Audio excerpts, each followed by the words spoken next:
सुप्रभात बच्चों, कैसे हैं आप सब। उम्मीद करती हूँ आप सब अच्छे होंगे। तो बच्चों, पिछली कक्षा में हमने पढ़ा था वर्ण विचार के बारे में। तो आज की कक्षा में हम पढ़ेंगे अध्याय नंबर 3, जिसका शीर्षक है शब्द विचार। तो बच्चों, देखिए, पढ़िए और समझिए। तो हमें यहाँ पे कुछ चित्र दिए गए हैं और उनके नीचे कुछ शब्द दिए गए हैं। जैसे हमें सबसे पहले किसका चित्र दिया है? सबसे पहले हमें किताब का चित्र दिया है। ऐसे ही अगला है हाथी का चित्र, अगला लड़की का चित्र। आपने देखा उपयुक्त शब्द किताब, हाथी और लड़की ये तीनों विभिन्न वर्णों के मेल से बने हैं। तो हमने यहाँ पे देखा कि यहाँ पे जो शब्द दिए गए हैं वो कैसे बने हैं? अलग अलग वर्णों के मेल से बने हैं। जैसे किताब कैसे बना है? क जमा ई जमा त जमा आ जमा ब जमा अ, क्या बना? किताब। ऐसे ही अगला है हाथी, ह जमा आ जमा थ जमा ई, हाथी। ऐसे ही अगला लड़की, ल जमा अ जमा ड जमा अ जमा क जमा ई, लड़की। ये तीनों शब्द हैं क्योंकि इनका कोई ना कोई अर्थ प्रकट हो रहा है। यानी कि अभी जो हमने शब्द पढ़े उन शब्दों के कुछ ना कुछ अर्थ प्रकट हो रहे हैं। किताब यानी किसी पुस्तक की बात हो रही है, हाथी यानी पशु की बात हो रही है, लड़की यानी किसी व्यक्ति की बात हो रही है। तो यहाँ पे देखते हैं हम, क्या आप जानते हैं शब्द दो या दो से अधिक वर्णों के सार्थक मेल से बनता है। शब्द का कोई ना कोई अर्थ अवश्य होता है। कुछ शब्द एक वर्ण से भी बने होते हैं, जैसे मैं, तू आदि। तो यानी कि शब्द कैसे बनते हैं? शब्द बनते हैं दो या दो से अधिक वर्णों के सार्थक मेल से। सार्थक मेल यानी कि जिनका कुछ अर्थ हो। तो इस प्रकार हम कह सकते हैं कि वर्णों के सार्थक मेल को शब्द कहते हैं। तो हमने यहाँ पे देखा कि वर्णों का जो सार्थक मेल था, यानी कि सार्थक मेल क्या होता है? सार्थक मेल होता है जब उन वर्णों के मेल से एक सार्थक शब्द यानी कि जिसका कुछ अर्थ हो, उसी को हम शब्द कहते हैं। हम यहाँ देखते हैं शब्द का वर्गीकरण। शब्दों का वर्गीकरण मुख्यतः 4 आधारों पर किया गया है। पहला है अर्थ के आधार पर, दूसरा उत्पत्ति के आधार पर, तीसरा बनावट यानी कि रचना के आधार पर, और चौथा प्रयोग के आधार पर। तो हमने यहाँ पे देखा कि शब्दों का वर्गीकरण किस प्रकार से किया गया है। पहला अर्थ के आधार पर, जो उसका अर्थ होता है पहला, दूसरा उत्पत्ति के आधार पर, जिस प्रकार से उसकी उत्पत्ति होती है, और बनावट के आधार पर कि जिस प्रकार की उसकी बनावट होती है, और प्रयोग के आधार पर जिस प्रकार से उसका प्रयोग किया जाता है। अब पहले हम पढ़ते हैं अर्थ के आधार पर। अर्थ के आधार पर शब्द दो प्रकार के होते हैं। कौन कौन से? सार्थक शब्द और निरर्थक शब्द। पहला हम पढ़ेंगे सार्थक शब्दों के बारे में। वर्णों के मेल से बने ऐसे शब्द जिनका कोई ना कोई अर्थ अवश्य होता है, सार्थक शब्द कहलाते हैं। जैसे मकान, बाजार, घोड़ा, मंदिर आदि अन्य शब्द। यानी कि सार्थक शब्द कौन से होते हैं? सार्थक शब्द वो होते हैं जो वर्णों के मेल से ऐसा शब्द की उत्पत्ति करते हैं जिनका कुछ ना कुछ अर्थ होता है। जैसे यहाँ पे हमें दिखाया गया है मकान, बाजार, घोड़ा, इन सभी शब्दों का कुछ ना कुछ अर्थ हमें प्रकट हो रहा है। तो ये हमारे सार्थक शब्द हैं। अब अगला है निरर्थक शब्द। वर्णों के मेल से बने ऐसे शब्द जिनका कोई अर्थ नहीं होता है, निरर्थक शब्द कहलाते हैं। जैसे दुकान, वुकान, मुर्गा, वुर्गा, अस्पताल, वस्पताल। तो ये जो शब्द थे वह शब्द जो वर्णों के मेल से बनते हैं लेकिन उनका कोई अर्थ प्रकट नहीं हो रहा है, तो उन शब्दों को हम क्या कहेंगे? उन शब्दों को हम निरर्थक शब्द कहेंगे। जैसे यहाँ पे हमें कुछ उदाहरण दिए गए हैं। अब दुकान शब्द का तो अर्थ है लेकिन वुकान शब्द का कोई अर्थ नहीं है, तो ये क्या है? ये हमारे निरर्थक शब्द है। और अगला है मुर्गा। मुर्गा शब्द का अर्थ है लेकिन वुर्गा शब्द का कोई अर्थ नहीं है, तो ये हमारे हैं निरर्थक शब्द। ऐसे ही अगला है अस्पताल का अर्थ है लेकिन वस्पताल का कोई अर्थ नहीं है, तो ये हमारे होंगे निरर्थक शब्द। यहाँ दुकान, मुर्गा, वस्पताल शब्द निरर्थक शब्द हैं क्योंकि इनका कोई अर्थ नहीं है। अब अगला है उत्पत्ति के आधार पर। उत्पत्ति के आधार पर शब्द 4 प्रकार के होते हैं। कौन कौन से? तत्सम शब्द, तद्भव शब्द, देशज और विदेशी शब्द। तो सबसे पहले हम पढ़ते हैं तत्सम शब्द के बारे में। जो शब्द संस्कृत भाषा से हिंदी भाषा में ज्यों के त्यों बिना रूप बदले प्रयोग में आते हैं वे तत्सम शब्द कहलाते हैं।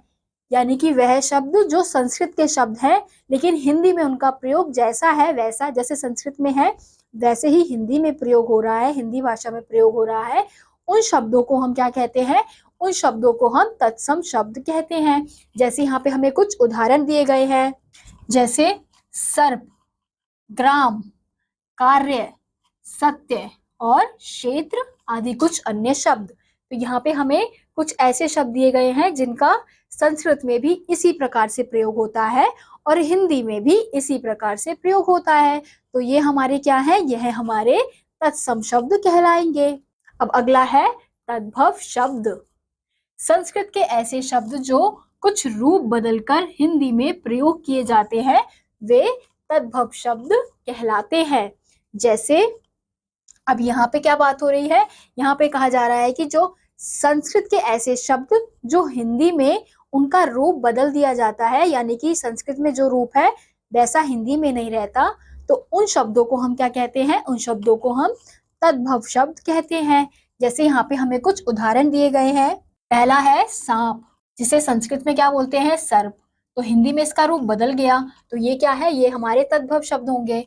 ऐसे ही गांव, संस्कृत में क्या बोलते हैं? इसे ग्राम। यहाँ पे भी इसका रूप बदल गया। ऐसे ही अगला है सच और सत्य। अब सत्य संस्कृत में और सच हिंदी में। काम, कार्य, कार्य संस्कृत में होगा और काम हिंदी में। ऐसे ही क्षेत्र और खेत। क्षेत्र कैसा होगा? क्षेत्र संस्कृत में और खेत हिंदी में कहा जाएगा। ऐसे ही हमने यहाँ पे देखा कि यहाँ पे कुछ हमें ऐसे शब्द दिए गए थे जो संस्कृत से हिंदी में आकर उनके रूप में परिवर्तन आया, तो उन्हें हम क्या कहेंगे? उन्हें हम तद्भव शब्द कहेंगे। कुछ अन्य तत्सम तद्भव शब्द। अब यहाँ पे हमें कुछ तत्सम और तद्भव शब्द दिए गए हैं। तत्सम शब्द कौन से हैं? जो संस्कृत में जिस प्रकार से प्रयोग किए जाते हैं वैसे ही हिंदी में प्रयोग किए जाते हैं, वो तत्सम शब्द हैं। और तद्भव शब्द वो शब्द हैं जो संस्कृत में जिस प्रकार से प्रयोग किए जाते हैं लेकिन उनका प्रयोग, उनका रूप हिंदी भाषा में आकर बदल जाता है।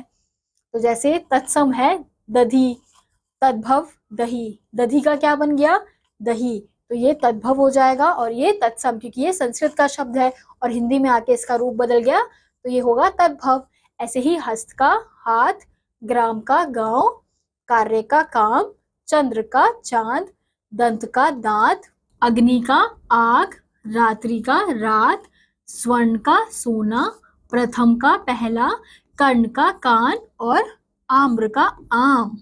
ये हमारे तत्सम और तद्भव शब्द के कुछ उदाहरण थे। अब अगला है देशज शब्द। देशज का अर्थ है देश में उत्पन्न। जो शब्द देश के विभिन्न क्षेत्रों से सामान्य बोलचाल की भाषा से लिए गए हैं उन्हें देशज शब्द कहते हैं। जैसे खिचड़ी, जूता, पैसा।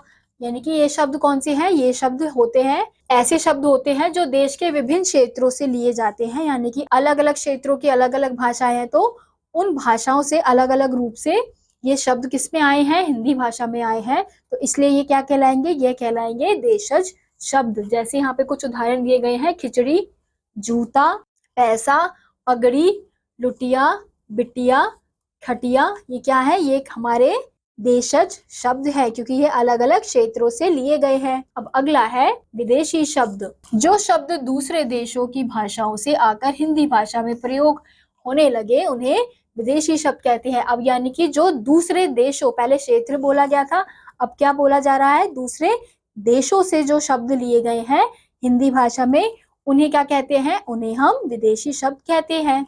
जैसे यहाँ पे पहला है अरबी फारसी शब्द। कौन से? यानी कि अरबी भाषा से जो शब्द लिए गए हैं, अरबी और फारसी भाषा से।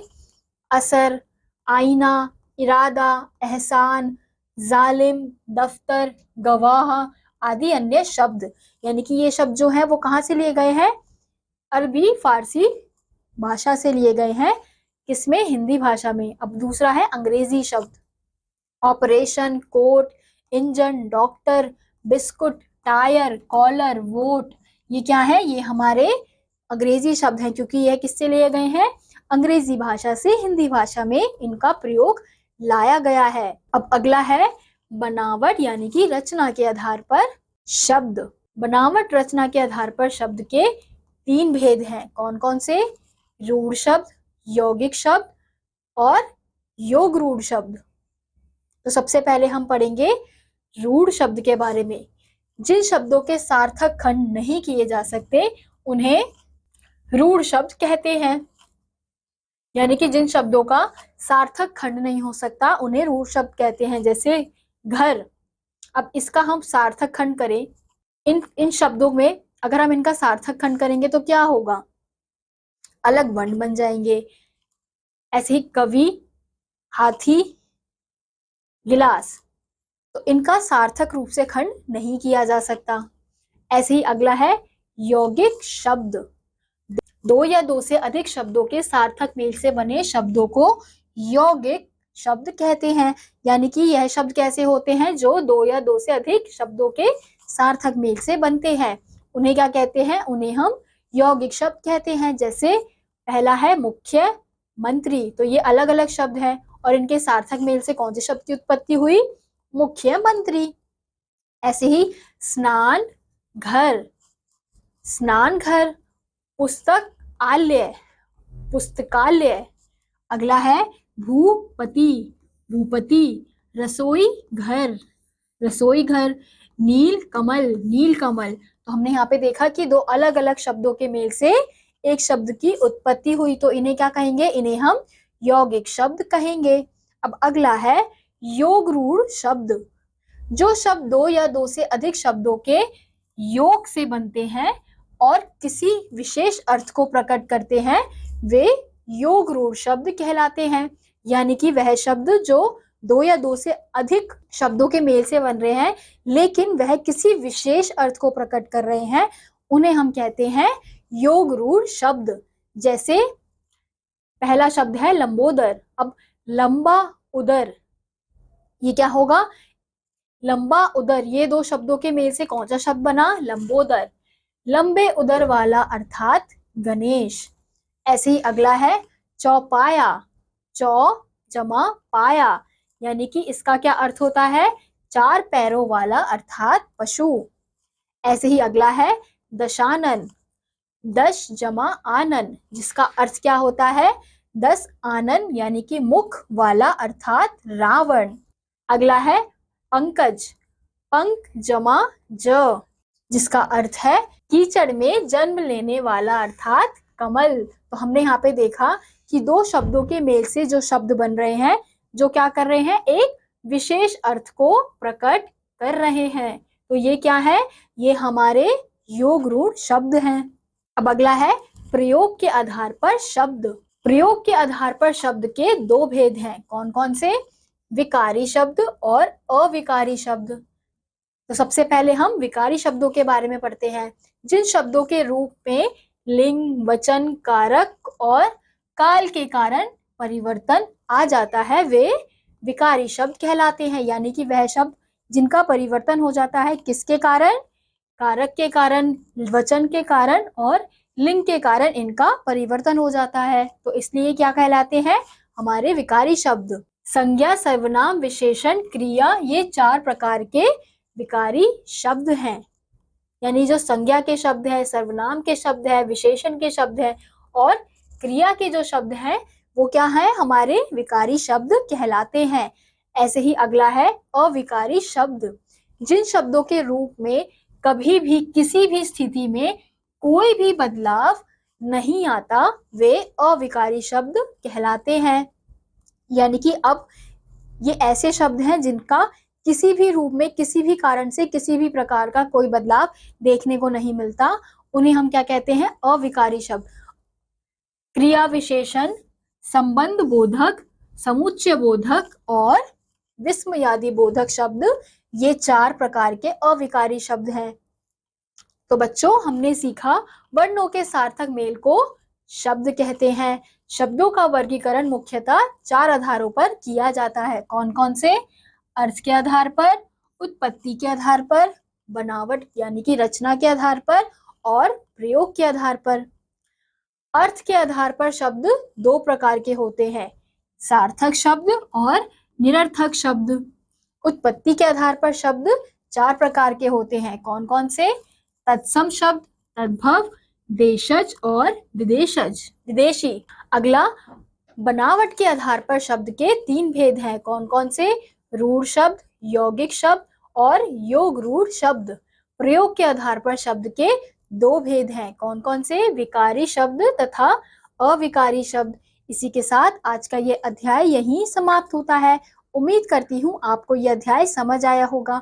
मैं आपसे मिलूंगी अगली वीडियो में, तब तक के लिए नमस्कार।